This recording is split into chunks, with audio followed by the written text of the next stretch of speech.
The purpose of the Primetime Men's Stag meeting is to talk about the reason to come to Alcoholics Anonymous, to expose alcoholism not just as a word, but as a living mind-powered disease. How the disease appears and functions, so awareness of the disease is there to see and recognize.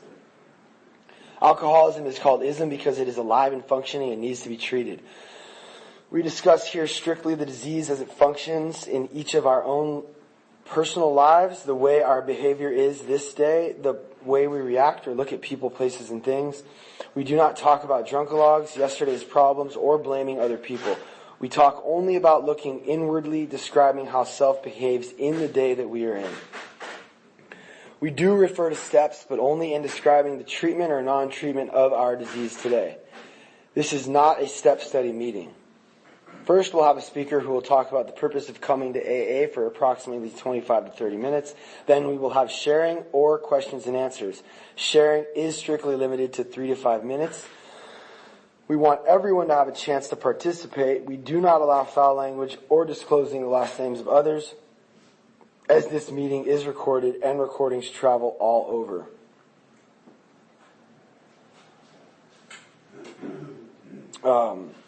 My name is Pat, and I'm an alcoholic. Alcoholism is a word. I have some notes here. Over the years, I've sort of having been asked to speak a few times, I kind of, I've written a couple little notes that sometimes I'll be in bed at night and my mind just goes, and sometimes there's some really cool ideas that I come up with, and I'll write them down, ideas that I can implement in my company, or just just thinking about my disease and how best to describe it to another alcoholic and maybe a newcomer or a sponsee. I think that it's just it's so hard to describe this through words, I think sometimes some of my favorite speakers, or just the people that have touched me the most in sobriety, like my sponsor, Billy, are just, they have a certain energy about them, and it's not even so much what they say, it's how they say it, and they just, embody recovery and humility, and some of the things that I just want to have. So trying to explain this has been just something that I think is really important. I think language is just so incredibly vital, how we communicate with each other. And I have some notes, and one of them says here, it's funny because I try to write them in short. There's so much that I put, so sometimes I'll read these and I don't even know what they mean. Alcoholism, a word, and a way of life. That's all it says. So, I'm guessing what that means is the word has always been the more I understand what alcoholism is, the more I'm why isn't there a different word for it? Because it's not about alcohol. I'm never going to get that one. I guess, I don't know. It's just, that's a weird one to me. I guess that's sort of the common denominator amongst us all, and the lowest, the most used substance. They kind of unites us, and that's the thing we have in common. I think this program has been built on principles that have been around for a long time that I think everyone could benefit from, but we have that common thread of, alcohol or drugs or just using substances to fix the problem that can also be fixed by these steps,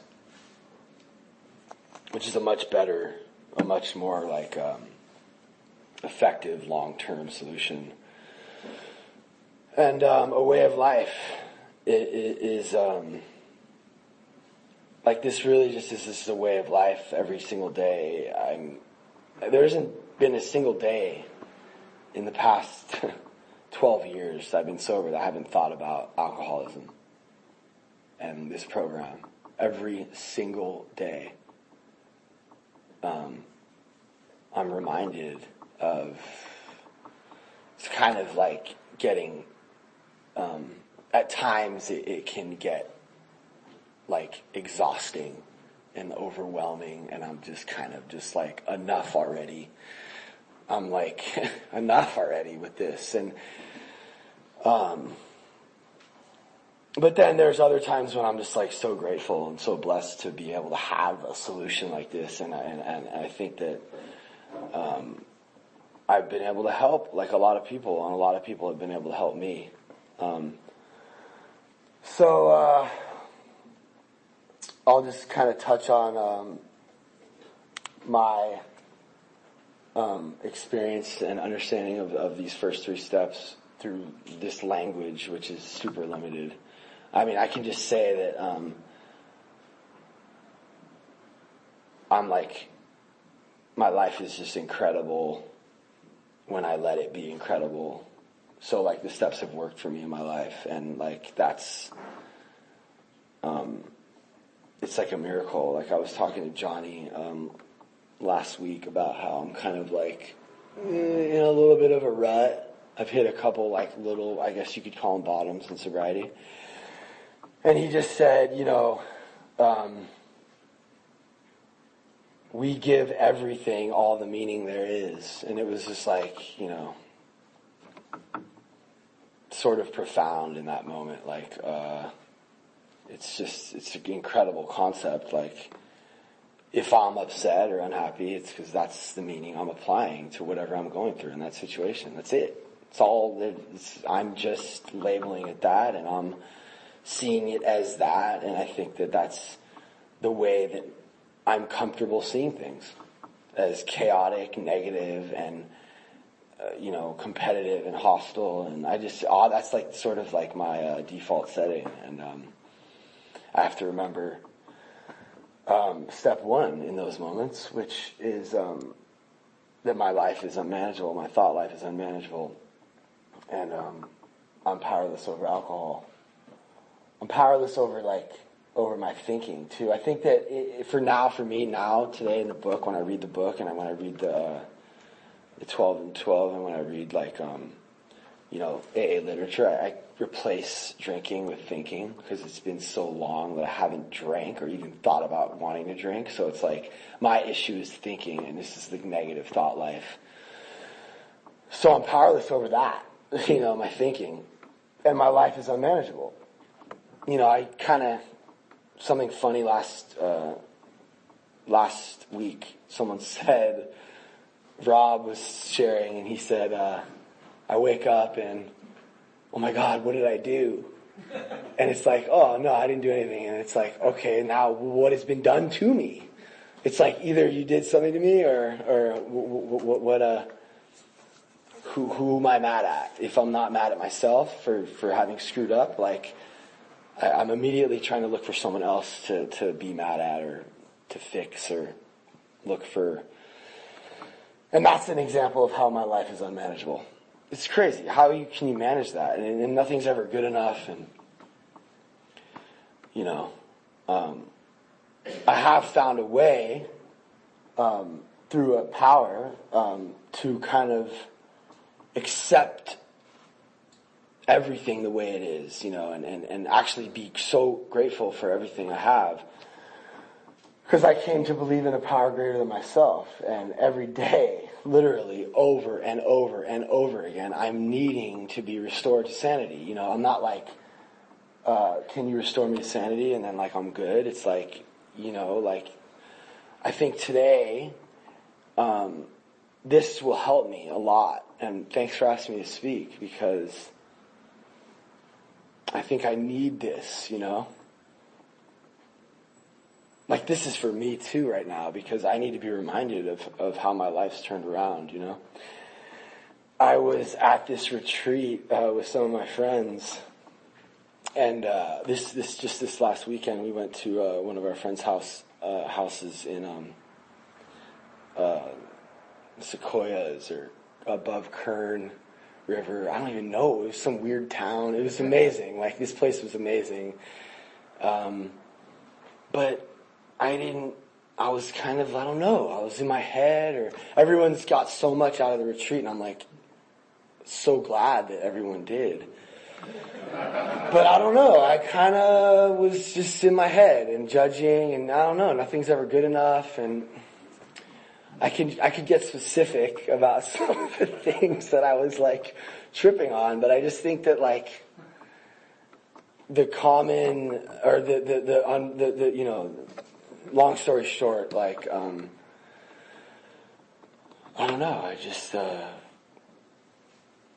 what treated me yesterday isn't going to treat me today, and I think I need to dive in, and I'm either moving closer to the program and closer to sobriety, or I'm moving away from it. I don't think that I can like kind of just chill.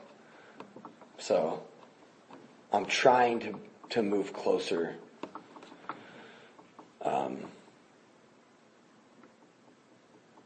I don't know. It's just like, it's just tricky.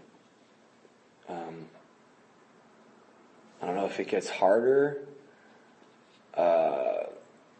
There's something in the Sermon on the Mount.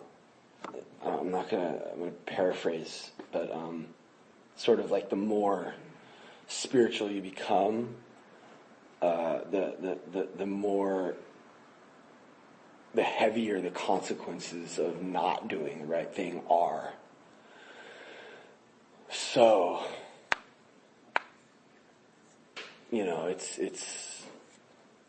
to me, it's not like a mystery that some of these people are like, you know, you hear about some of these guys that are like dying and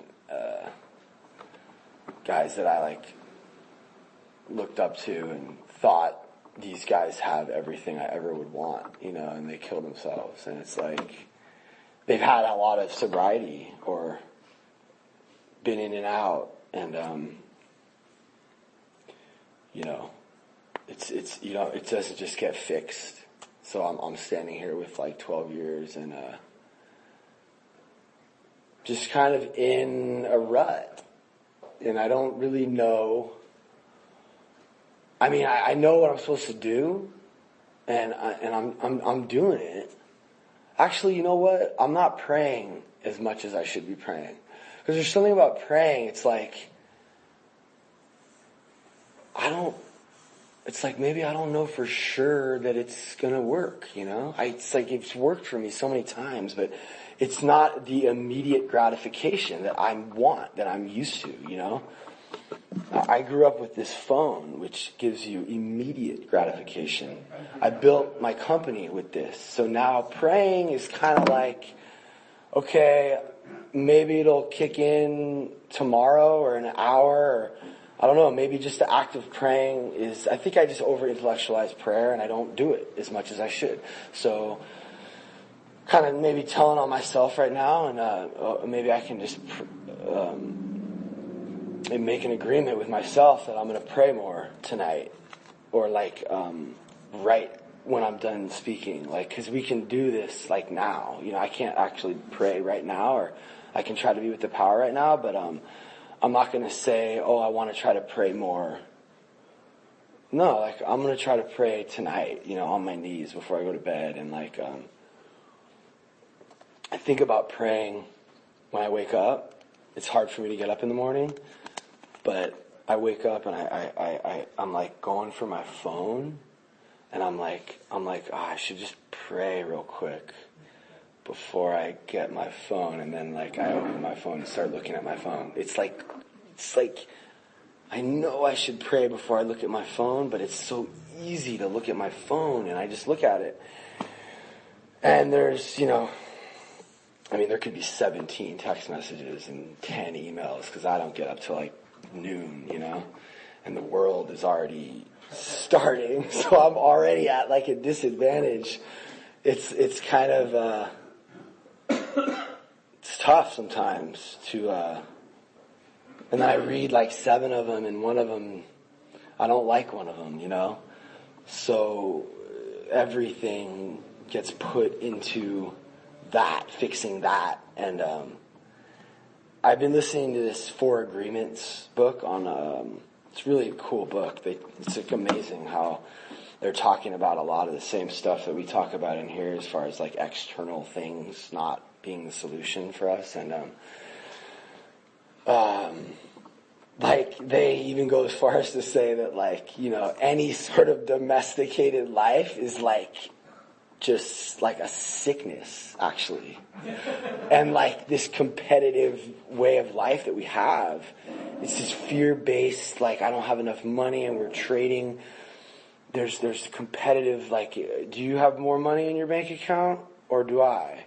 Or do you have more power than me? And it's like, constantly we're thinking about these things. It's totally false and it's totally wrong. And, but in the 4 Agreements, they talk about putting a lot of your energy into like an argument or something, and how we only have so much energy, so I can like go into work like depleted before I even get there. I'm already just like spent having argued with someone on the phone or whatever, or like argue with my wife. So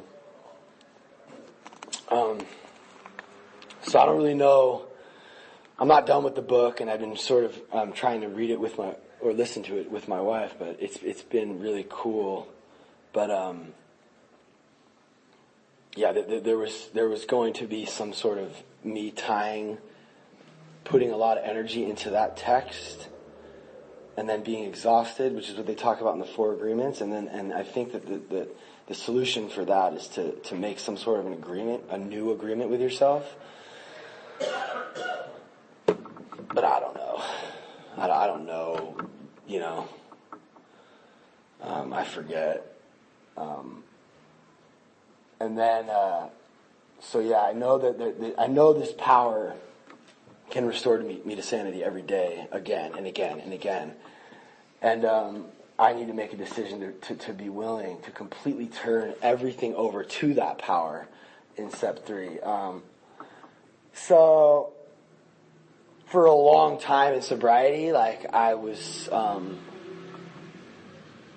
not really understanding the concept of complete defeat, and really holding on to my drive and my willpower. Like I can do stuff, and I did stuff and got stuff, and yeah, like thanks God, but I would pray and thank you so much for everything, and can you please help me get this tomorrow, And I found prime time, and it's the Santa Claus prayer sort of changed into like a praying for others, and just really like embodying that complete defeat concept, because I sort of had lost a lot. And it reminds me of that like Janis Joplin lyric, freedom's just another word for nothing left to lose.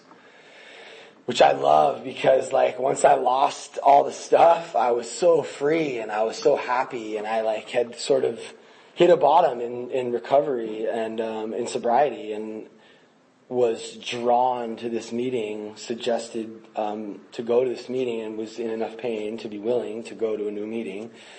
But I needed to really, it didn't just happen when I went to the first meeting. I heard different language being thrown around, and it struck a note with me, and I would listen to the website, which is God's, literally, the website could have saved my life. So if any of you guys were involved with making that website, right on. I think it's growing, and I know it's growing, and I would listen to the tapes, and I really started to understand how complete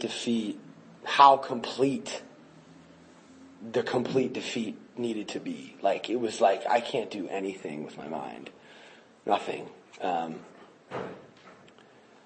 I just started just to chill, mentally, not overly analyzing everything. I would just come to the meeting and, okay, whatever God's plan is for me. I stopped resisting. I gave in. I started being more vulnerable to my girlfriend at the time, and was willing enough to literally. I probably wouldn't have asked her to marry me if it wasn't for this program, and being. I think complete defeat allowed me to sort of drop my guard and ask her to marry me, and we got married, and this particular room and format has taught me so much. I built like a new company based on that, just being sort of willing to let the power guide me, and I would have I would just bring in new guys, that don't know anything about the field of work that I'm in. But I don't know. I don't know. I think that a lot of how I am where I am right now is different from the way I got to where I was in the first half of my sobriety, and it's good. I think it was God, but now that I have some stuff again, I don't know. It's got some stuff to lose again, so I'm not so free anymore, and I'm in a little bit of fear. I think I'm in a lot of fear, actually. Financial fear, and because now there's like other people that depend on me, and the pressure can kind of fear is just not. It's not a good thing, and it triggers.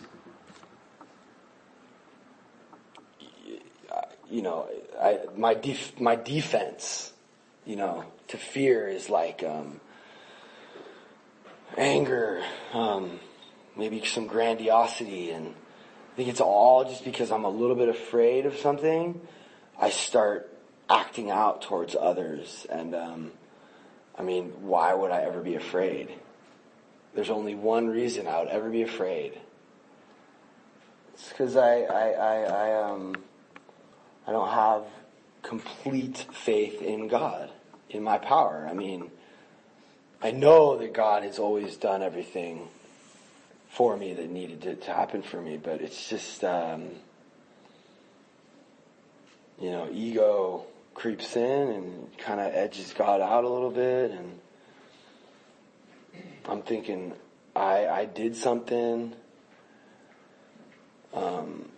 therefore I'm able to lose something, but really God did it all, and if God wants it gone, and then He'll take it away. So when I'm in that place of complete defeat and giving all of myself to God, I actually can be more creative and productive and loving. And it's interesting because when I'm driven by fear, I'm probably making things worse. And when I'm with the power and driven by love and the Spirit, I'm it's just that. That's going to make everything better. And they talk a lot about having an abundance. Once you give everything up, somehow you end up with more than you ever would need. But the more I'm trying to get it and hold on to it, it's almost like I'm getting in God's way. I'm getting in my own way. So, look, I don't know if this has been sounding kind of like a downer pitch or whatever, but it's just the truth for me right now. And I'm just I'm just over it just enough to not be able to do anything but be honest with you guys, because it's just all that other stuff is just super boring to me. I'm just over it. But I have had some incredible, my life, like I said, is actually incredible, and I'm super grateful, and this program has kept me alive and sober. And I have this amazing wife and a lot of friends that I love and my career and how all these cool things, and it's because of AA, but at the same time it has nothing to do with whether I'm happy or not. So it's just like proof, it doesn't matter. That stuff doesn't matter. You take it or leave it. I'm gonna find a way to be, in my head. Alcoholism will find me, no matter what, no matter what's going on the outside. So I'm looking to be moving towards the program rather than away from it. And I don't know. I really just don't know. I don't know where it's not like I haven't been going to meetings. I don't know. Maybe I'm just overthinking it. Maybe I'm fine. I don't know. But thanks for asking me to share. I think this will help me. It's one really quick thing, actually. We're on the retreat, and it was Chris's turn to pick a speaker. Okay, there's only like 8 of us, right? And I'm like one of the guys that has the most time, so you should pick me to speak, right? I'm thinking it's just crazy how in my head I am and how obsessed with myself I am. And he picks one of the other dudes who literally has 4 months. But this dude's been in and out. And as this guy's sharing, I'm like, dude, this is so good for him. He needs to share. He's getting a lot out of this.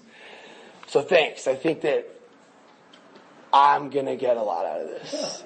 And thanks for listening. I'm Pat.